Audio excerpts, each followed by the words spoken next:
individual accolades that classifies them into a different category, separating everybody in professional wrestling. And I think this streak is something The Undertaker lives for. It's definitely what The Undertaker prides himself on, and it's what The Undertaker believes in more than anything else that he's accomplished in his career, because he's the only wrestler in history that has gone undefeated this long at WrestleMania without a single blemish in the loss column. So to take this away from The Undertaker, it's the only thing The Undertaker has left. So regardless of who The Undertaker faces, no matter how big the name is, from Sting to Goldberg, I think The Undertaker should keep this streak, and I'm sure a number of wrestling fans believe the same thing that I do.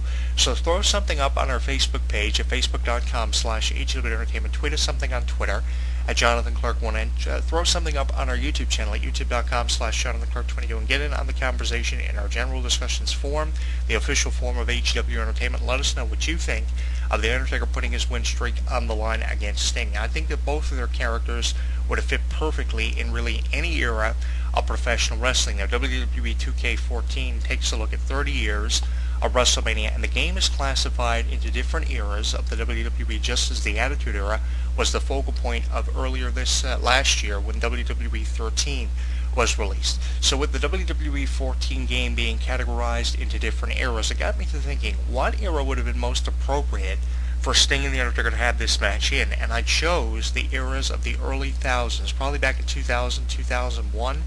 Their characters would have fit perfectly around the purchase of WCW by the WWE. I think that would have been perfect, and I think this is one of the first matches WWE should have jumped at in 2000, 2001, shortly after the purchasing of WCW by the WWE. I think that would have been perfect, but they went with Goldberg versus The Rock, I guess, because of circumstances providing themselves to be accurate around the time that WCW had been purchased. Along with Goldberg, of course, we saw a number of WCW employees go back to the WWE after a number of years of absence, like Scott Steiner for the first time in years in early 2003, and in mid-2003, Kevin Nash, of course, came from WCW to the WWE for the first time in years since he was Big Daddy Cool Diesel back in the mid-1990s. So I guess the circumstances provided themselves to be more accurate with Goldberg versus The Rock, but preferably in 2000, 2001, I would have loved to have seen Sting versus The Undertaker over any match that WWE would have professed to have been a dream match. 2000, 2001, that would have been a great time to have it. Now in 2013, it can be looked at also from the point of view of a bit of negativity being thrown out as wrestling fans. This could be looked at in a way of how WWE are just doing this as a desperate attempt to once again redistribute a dream match that probably should have taken place a decade ago.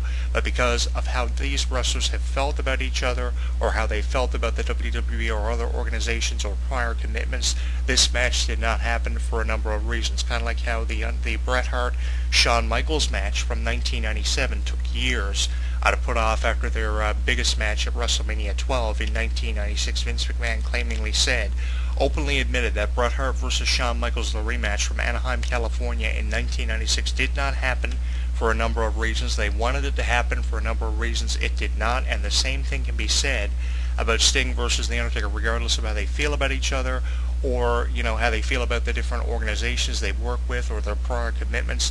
There are a number of reasons why this match has not happened, but I think that we need to have this match happen sometime between now and the times that we see Sting and The Undertaker retire. Sting is currently involved in a storyline in the WWE, just to update you, or in TNA rather, about Sting's current status. Currently right now he is not able to compete for the TNA Championship, so I guess this kind of opens up the door for Sting to leave TNA for a number of years and opens up the door for him to sign with the WWE. But then it kind of raises the question of, would Sting's character fit perfectly with the new talent initiative roster in the WWE, which 90% of the roster is comprised of. Now we have more new talent initiative superstars without a doubt than we do legends. So would the character of Sting kind of fit with this era of professional wrestling? And the majority of wrestling fans probably would say there's no way that Sting's character would have fit more than it would back in 2000, 2001. And I agree with that to some point, because I believe that it should be about the distribution of new talent, not in the way of where new talent are beaten to shit at legends every week on Raw and SmackDown. But I agree with how you have to create superstars of tomorrow because you can't always rely on the Brock Lesnar's, the Rocks, the Triple H's to give you 5-star matches all the time. And that's why they've cut it down to 1 or 2 appearances and matches every year. And I appreciate how WWE are trying to persevere legends for many years to come. I appreciate what they're doing with the Triple H's, the Undertakers, and the Rocks of the world, because at least when you get one match out of them as opposed to maybe 25 per year, 25 pay-per-view main events, the one match that you do get out of someone like The Rock or Triple H is a great match that wrestling fans talk about for years. I mean, The Rock versus John Cena at WrestleManias 28 through 29, regardless of the match's outcomes, are matches that I'll talk about as a wrestling fan until I'm about 80 years old, because the images they would still in my mind are images that I'll never forget, and I'm sure many of you will never forget, in addition to them, to many others that won't. And I think that this match would be one of those matches, regardless if this is the only time The Undertaker and Sting would ever wrestle each other in the WWE. I think the storyline would have been perfect, and I think that this match is just a match that needs to happen, just as The Rock and John Cena is a match that needs to happen, just as either The Rock versus The Undertaker or The Undertaker versus John Cena is a match that needs to happen. The Rock versus Brock Lesnar, The Rock versus Dave Bautista. You can go on and on with a list of dream matches that will probably end up being about 15 pages in length. But right now, there are probably 5 to 6 dream matches that are being debated whether or not they'll happen at WrestleMania 30. And those 5 to 6 are a match involving The Rock, and there were several opponents for The Rock to have at WrestleMania 30. There's a huge rumor of him being signed for a match at WrestleMania 30. We don't know if it'll be for a major championship or who it will be against. There are opponents for The Undertaker being suggested. Of course, the CM Punk Stone Cold Steve Austin match, that one is still out there. Brock Lesnar versus Dave Bautista is out there as well, and you kind of throw this one in there as well. Sting versus The Undertaker. Just everything about Sting versus The Undertaker I think fits perfectly with WrestleMania 30, celebrating 30 years of WrestleMania. That's over 3 decades, and we have seen everything at WrestleMania, and you would think by now we would have seen Sting versus The Undertaker, and we'd be getting ready for a rematch. That probably would have been 4, 5, 6, 7, 8, 9, 10 years in the making, a decade in the making. You would have think this match would have happened about 10 years ago, but it hasn't happened at least once, and it was because of a number of reasons that it didn't. And I think it's time for WWE to make this match happen. If they can have Goldberg versus The Rock and John Cena and The Rock happen as dream matches that have previously happened at WrestleMania, there's no really reason why they can't have this match happen. Sure, The Undertaker and Sting might have mixed emotions towards one another, and how their characters have been similar and compared for years, and there are probably a number of reasons and prior commitments that these wrestlers have had or as to why this match hasn't happened. But I mean, we have seen every legendary match happen over the last 30 years at WrestleMania, from Bret Hart versus Shawn Michaels all the way back to Hulk Hogan versus Andre the Giant at WrestleMania 3. There are a number of legendary matches that have happened. Ricky Steamboat and Randy Savage for the Intercontinental title at WrestleMania 3, WrestleMania 4 when Randy Savage won his first WWE Championship, WrestleMania 5, the meeting of the Mega Powers, WrestleMania 6, the Ultimate Warrior and Hulk Hogan from 1990. That was an unbelievable match for both the WWE and Intercontinental title. The many years the Undertaker streak has been on the line, which of course culminated at WrestleMania 7 with his inaugural victory over Superfly Jimmy Snuka and Harley Race, saying in pre-recorded comments that if luck had anything to do with it, you would think that luck would have ran out a long time ago. We have seen the many matches between The Rock and Stone Cold Steve Austin, The Rock and Hulk Hogan, how The Rock has defeated 3 generation leaders from Stone Cold Steve Austin to Hulk Hogan to John Cena at WrestleManias 28 through 29 with John Cena getting redemption.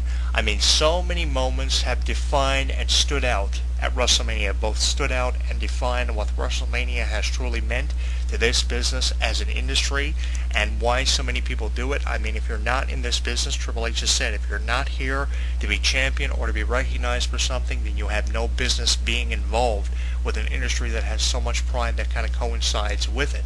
So if you're not here to be champion, you can kind of go home. And I think every wrestler has a dream of one day being in the main event or in some match of criticalness at WrestleMania.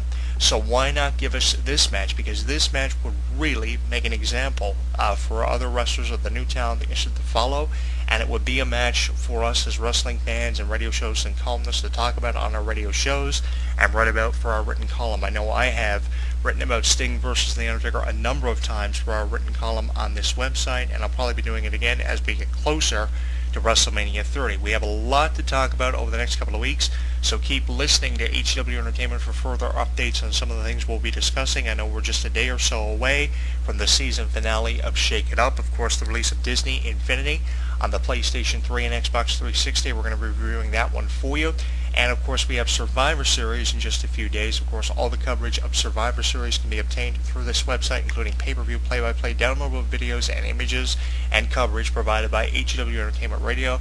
We'll have all that for you, and of course you can follow us on Twitter for updates that are consistently popping up on our Twitter wall at Jonathan Clarke 1.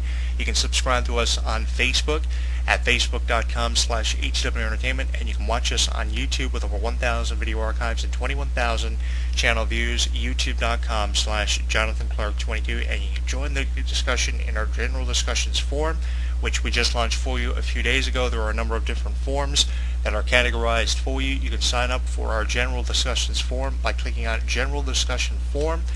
Just as you're coming into our website, we'll have more information on our brand new official forum for you over the next couple of weeks on HW Entertainment Radio, so make sure you keep listening to our radio show for additional information.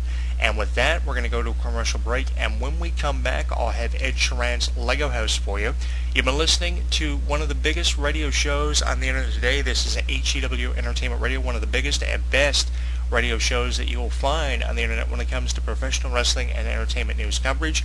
I, of course, am your host, Jonathan Clarke, and I look forward to speaking with you again next week when we once again talk about something that's happening that's revolutionary in the professional wrestling industry. This week, of course, we took a look at Sting versus The Undertaker at WrestleMania 30. It's a match that has not been confirmed, nor can we confirm it for you, but there have been a lot of news items that have dropped on professional wrestling news websites in their RSS news feeds concerning this match. And of course, after the 2005 YouTube video that was posted after Sting was interviewed claimingly saying he wanted nothing to do with the WWE or Vince McMahon, there have been a lot of rumors to ride. A lot of people believe that one day we will see Sting in the WWE, and I hold the belief that one day we will see Sting as wrestling fans in a WWE ring, regardless if it's against The Undertaker or not.